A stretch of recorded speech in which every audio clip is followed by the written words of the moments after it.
আসসালামু আলাইকুম। আবারও আপনাদের মাঝে চলে আসলাম রান্নার ভিডিও নিয়ে। এই যে আজকে গরুর মাংস রান্না করব আর পটল ভাজি করব।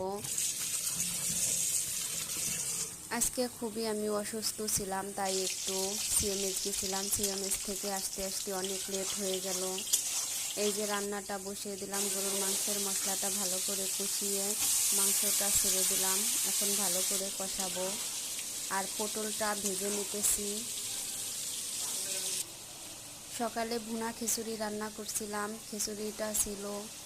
ভাবছি কষানো মাংস দিয়ে একটু খিচুড়ি খেয়ে নেব। এই যে মাংসটা ভালো করে কষিয়ে একটু পানি পাশাপাশি ভাতটা করে নিলাম। এই যে একটু মাংস দিয়ে খিচুড়িটা আমি খেয়ে নিব। এই যে খেয়ে নিলাম। আল্লাহ হাফেজ, সবাই ভালো থাকবেন।